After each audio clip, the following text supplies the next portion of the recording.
હાય students, good morning. આપણે અત્યારે હવે લિબર્ટીમાં લઈએ છીએ પેપર નંબર 8. ખરા ખોટામાં જોઈએ તો પહેલું છે વર્તુળના વ્યાસના અંત્યબિંદુએ દોરેલ સ્પર્શકો એકબીજાને છેદે છે. આકૃતિ દોરીએ તો ક્લિયર થઈ જાય. વર્તુળ એનો ધારો કે આ વ્યાસ છે. વ્યાસના અંત્યબિંદુ એટલે આ છેલ્લા જે હોય છેવાડાના એને અંત્યબિંદુ કહેવાય. હવે અહીંયા જો સ્પર્શક દોરીશ તો એ સ્પર્શક કંઈક આ રીતે આવશે અને અહીંયા બીજું સ્પર્શક દોરીશ તો એ આ રીતે આવશે. હવે આ સ્પર્શકો હંમેશા સમાંતર હોય એ ક્યારેય છેદે નહીં, એટલે પહેલું વિધાન આપણું ખોટું છે. બીજું રેડી છે કે SN બરાબર આપેલું છે અને AN, જો SN આવું હોય તો AN આવું થાય. તો એમાં આપણે જુદી જુદી કિંમતો મૂકીશું. જેમ કે અહીં છે આપણું SN છે 12n વર્ગ પ્લસ 21n, તો અહીંયા હું S1 મૂકું છું. દેટ મીન્સ એનની જગ્યાએ 1 મૂકો છો તો 1નો વર્ગ 1 એટલે અહીંયા 12 થશે. 21n એટલે 21 ગુણ્યા 1 એટલે 21 થશે. બેનો સરવાળો કરશો તો 3 એટલે 33. S1 33 મળ્યું. આપણે શું શોધવાનું છે? AN. હવે જો S1 એટલે એક પદનો સરવાળો એને જ A1 કહેવાય, એટલે પહેલું પદ. તો A1 કેટલું છે? 33. ધ્યાન રાખજો, અહીંયા S1 એ જ A1 થાય એટલે A1 મળ્યો 33 આના ઉપરથી. તો A1 33 મળે તો આમાં ચેક કરીએ. ચલો, તો અહીંયા A1 કેટલું થશે? તો 24 ગુણ્યા n એટલે n 1 મૂકીએ તો 24 એકા 24 વત્તા 9, બેનો સરવાળો કરીશું તો 33. દેટ મીન્સ અહીંયા પણ 33, અહીંયા પણ 33, એટલે આ શું છે? સાચું છે. ત્રીજું, સમીકરણને વાસ્તવિક બીજ નથી, એટલે એમાં તમારે વિવેચક શોધવાનું. ડી શોધીશું ત્રીજામાં. હું શોધતો નથી પણ બતાવું છું. વિવેચક ડી, B² - 4AC.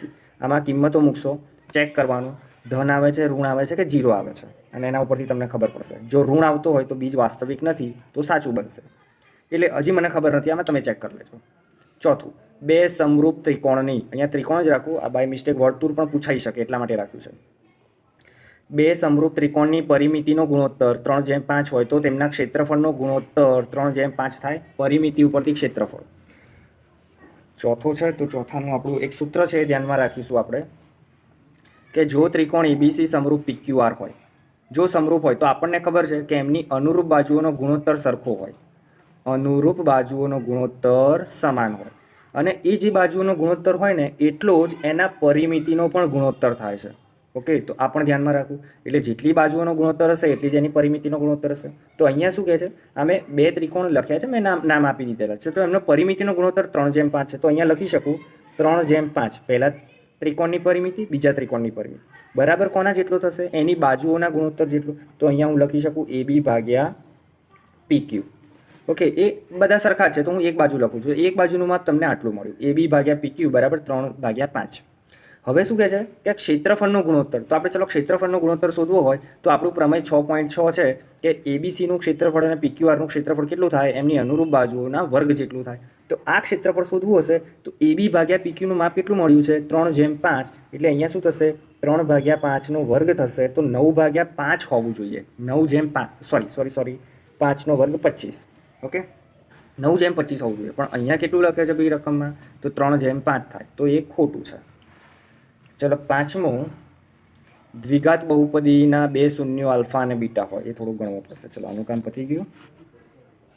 પાંચમું, બહુપદી છે, દ્વિઘાત બહુપદી, શૂન્યો આલ્ફા બીટા છે, તો 1/α + 1/β. ઓપ્શનને પછી જોઈએ. 1/α + 1/β. તો જ્યારે આવું હોય ત્યારે આપણે એનો લસા લેવો પડશે, એટલે આનો ચોકડી ગુણાકાર કરી દઈએ છીએ. તો આલ્ફા પ્લસ બીટા, નીચે એનો ગુણાકાર થશે α.β. ઘણા લોકોને સરવાળામાં સીધો કરી દે છે 1 ને 1 2 અને α પ્લસ બીટા. તો એવું ના કરવું જોઈએ. છેદ સરખો કરવા માટે આપણે લસા લઈએ છીએ. આપણને આનું સૂત્ર ખબર છે, શૂન્યનો સરવાળો -b/a, ગુણાકારનું ખબર છે c/a. બીજું ચોથું પદ સમાન હોય તો ઉડી જાય, તો જવાબ આવશે -b/c. ઓકે, ચલો પછી છે છઠ્ઠો દાખલો. છઠ્ઠો દાખલો છે સિગ્મા.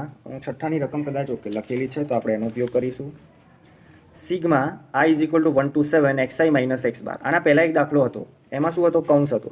જો આ દાખલામાં પણ અહીંયા કૌંસ હોય ને તો એનો જવાબ 0 આવે, પણ અહીંયા કૌંસ નથી. ઓકે, કૌંસ નથી તો એનું એક સૂત્ર ધ્યાનમાં રાખીશું. Sigma i = 1 to n xi - x બાર હોય તો આનો જવાબ શું થાય? જો i ક્યાં છે? 1 થી n, તો આનો જવાબ એવો થાય છે n - 1 આ જે હોય એમાંથી એક બાદ કરવાના ઇન્ટુ x બાર. તો આ સૂત્રનો ઉપયોગ કરીશું. હવે અહીંયા જોશો આપણા n કેટલા છે? 7, એટલે 7માંથી 1 બાદ કરવાના. તો અહીંયા 7માંથી 1 બાદ કરીશું એટલે શું આવશે 6 અને જોડે x બાર લખવાનું, તો આનો જવાબ આવશે 6x બાર. ઓકે, રકમ જુદી જુદી હોઈ શકે. ઘણીવાર એવું આપ્યું હશે sigma i is equal to 5 to ધારો કે 11 અને xi માઇનસ x બાર કેટલો જવાબ આવે? તો શું કરવાનું, 11માંથી 5 બાદ કરવાના. સૂત્ર જોઈ લેવાનું કે ભાઈ n માઇનસ 1 ઇન્ટુ x બાર. 11માંથી 5 બાદ કરો તો 6, આમાં પણ 6x બાર જ આવશે. ઓકે, તો આ રીતે કરવાનું છે. ચલો આપણો પછી 7મો દાખલો છે, 1 ઘન મીટર બરાબર કેટલા લીટર? ઘનફળમાં આવે 1 ઘન મીટર બરાબર 1000 લીટર, અને જો ઘન સેમી હોય તો અહીંયા મિલી થશે, તો જેટલા ઘન સેમી હોય એટલા મિલી થાય. લીટર પૂછે તો 10⁻³ ઘાત આવશે. બરાબર, ચલો તો અહીંયા આપણો જવાબ છે 1000. 8મો યુક્લિડના ભાગાકારના પૂર્વ પ્રમેય અનુસાર a અને 8 માટે a બરાબર 8q પ્લસ r અનન્ય હોય તો r બરાબર ખાલી જગ્યા શક્ય નથી. આપણે આમાં યાદ રાખીશું તો આપણું જે સૂત્ર છે યુક્લિડની ભાગ પ્રવિધિ, એમાં એવું છે કે a બરાબર bq પ્લસ r. અહીંયા એક શરત છે, ખાસ ધ્યાનમાં રાખવા, શેષ કેટલી હોય તો શેષ 0 હોઈ શકે અથવા 0થી મોટી હોય, પણ આપણે જે ભાગાકાર કરીએ છીએ જેના વડે, જે ભાજક છે એના કરતાં હંમેશા નાની હોય. ઓકે, તો અહીંયા સિમ્પલ શું આપ્યું છે તમે જોશો તો a બરાબર 8q પ્લસ r. તો અહીંયા લખું છું a બરાબર 8q પ્લસ r. તો r કંઈ ના હોઈ શકે, તો b કેટલો છે? અહીંયા 8 છે. દેટ મીન્સ શું થશે? અહીંયા 0 less than equal to r less than b ની જગ્યાએ હું શું લખીશ? 8. અહીંયા તમને ખબર પડવી જોઈએ. એટલે શેષ કયું હોય? 0 હોય, 0થી મોટી હોય અને 8થી નાની હોય. ઓકે, તો અહીંયા ઓપ્શન જોશો તો 9, 6 અને 7, એટલે 9 ના હોઈ શકે કારણ કે 8થી કેવા છે? મોટા છે. આ શરત પણ યાદ રાખીશું, એ પણ પૂછાઈ શકે છે. 9મું, સમીકરણના વિવેચકની કિંમત શોધો, એટલે તમે d શોધશો, b² - 4ac. 10માં છે 2 સમકેન્દ્રી વર્તુળો. સમકેન્દ્રી હશે એટલે એમનું કેન્દ્ર કેટલું હશે? 1 જ. મોટા વર્તુળની 2 જીવાઓ. સમજો, મોટા વર્તુળની કેટલી જીવાઓ? 2. pq અને rs એ નાના વર્તુળને સ્પર્શે છે, તો આ નાનું વર્તુળ એને સ્પર્શથી એટલે એક જ બિંદુએ અડશે. આ ધારો કે pq છે, અને બીજું અહીંયા છે, કોઈ પણ લઈ શકાય, આમ પણ લઈ શકો છો, r અને s સ્પર્શે છે. pq બરાબર 6.9, એટલે આ આખી જીવાનું માપ 6.9 છે. તો rsનું માપ શોધો. તો હંમેશા ધ્યાન રાખવું, સમકેન્દ્રીમાં જો સ્પર્શતા હોય તો દરેક જે જીવાઓ સ્પર્શશે એ જીવાઓની લંબાઈ સરખી હશે. આ 6.9 હોય તો આપણને કેટલું મળશે? 6.9. તો જવાબ આવશે 6.9. 11મો ખાસો જૂનો સિલેબસનો છે, બરાબર, તો એ જવા દઈએ છીએ. જવાબ 1 કે 1થી વધુ આવે છે, ગુણોત્તરનો છે, આવું કંઈક હોય તો. 12માં x, પછી ધ્યાન રાખજો કૌંસ આપેલો છે, એટલે આમાં બધી કિંમતો મૂકશો, જે આપણા મૂલ્યો છે 60, 30, 45, 40 જે બધાના છે, કિંમતો મૂકીને સાદુરૂપ આપશો એટલે x મળશે. ખાસ ધ્યાન રાખવાનું છે, આ કૌંસમાં છે એટલે પહેલાં આની બાદબાકી કરી દેશો, પછી જે જવાબ આવે સામે ભાગાકારમાં જશે, x મળશે. 13મું, 3 સમતોલ પાસાને, ચલો પાસાના પરિણામ કેટલા હોય? આમ તો 6, પણ અહીંયા કેટલા છે? 3 છે, તો 6ની કેટલી ઘાત? 3 ઘાત, એટલે 216. આ કુલ પરિણામ થશે. તેની પર સમાન અંકો મળે. હવે 3 3 ઉપર સમાન મળે, દેટ મીન્સ 3 3 1 1 હોય, 3 3 2 2 હોય, 3 3 હોય, એવા કુલ કેટલા પરિણામ મળશે? 6 મળશે. તો તેની સંભાવના કેટલી? તો ઉપર 6 આવશે ભાગ્યા 216 આવશે. ભાગ ચલાવશો તો 1/36 આવશે. સંભાવનામાં જેટલા અંશ છે દૂરતા હોય ઉડાડવા જરૂરી છે. અતિ સંક્ષિપ્ત રૂપ લાવવાનું. હા, દશાંશ લાવો ના લાવો એ અલગ વસ્તુ છે, પણ અતિ સંક્ષિપ્ત રૂપમાં ફેરવવાના. ઓકે, સમાન 6 મળશે. એકડા, બગડા, તગડા, ચોડા, પાંચડા, છગડા એવા, એટલે 6 ભાગ્યા કુલ પરિણામ 216. વર્તુળની ત્રિજ્યામાં ઘટાડો, આ આપણે આવી ગયું છે, સૂત્ર ખાલી યાદ કરાવી દઉં છું. ઘટાડો છે એટલે સૂત્ર શું વાપરશો? 2r - r² ભાગ્યા 100. આરની જગ્યાએ 10 10 મૂકી દેશો. ચાલો 15મો છે, શું 0.2 સમીકરણ બરાબરનું બીજ છે? બીજ એટલે ઉકેલ છે. 0.2 એટલે x ની જગ્યાએ મૂકો, તો 0.2 વર્ગ - 0.4. જો 0 આવે જવાબ તો ઉકેલ હશે. આનો વર્ગ કરશો તો તમને મળશે 0.04 - 0.4. આની બાદબાકી કરશો તો કદી એ 0 મળશે નહીં, નોટ ઇક્વલ 0. માટે આનો ઉકેલ છે નહીં. ઉકેલ છે તો જવાબ આવશે ના.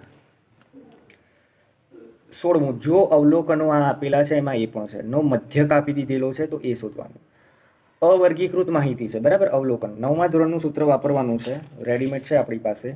મધ્યક બરાબર અવલોકનોનો સરવાળો ભાગ્યા અવલોકનોની સંખ્યા. તો મધ્યક કેટલો છે તો ભાઈ 22 છે, તો અહીંયા લખીશું મધ્યકની જગ્યાએ 22. અવલોકનો જે આપેલા છે એનો ઉપર શું કરવાનું છે? સરવાળો, અને નીચે એની સંખ્યા 1 2 3 4 5 6 અને 7. કેટલી સંખ્યા છે? 7. 7 આના જોડે ગુણાકારમાં જશે. 22 + 144 થતા હશે. 22 + 154. બરાબર. આ બધાનો સરવાળો ક્યાંક રેડીમેડ કરેલો તો હતો, ક્યાં ગયો સરવાળો? 143. 143 અને પ્લસ આ એ છે એ અલગ રાખીશું. એ શોધવાના છે, સરવાળામાં હોય તો બાદબાકીમાં જશે. એટલે 154માંથી 143 બાદ કરશો તો તમને મળશે 11. તો જવાબ આવશે 11. સૂત્ર ખાસ ધ્યાન રાખજો. ચલો એના પછી ખાલી જગ્યામાં આવીશું તો કિંમતો મૂકો. જવાબ આવશે, ચોપડીનો દાખલો છે 18મો. હા 18માં આપેલું છે 3 યામ આપેલા છે. તો નીચેનું પૈકી કયું સત્ય છે? 2 બાજુનો સરવાળો ત્રીજી બાજુ, 2 બાજુનો ત્રીજી બાજુ, બી એસીનું મધ્યબિંદુ સમરેખ નથી. આ શરતો સમરેખની છે. જો આ શરતો હોય તો સમરેખ હોય.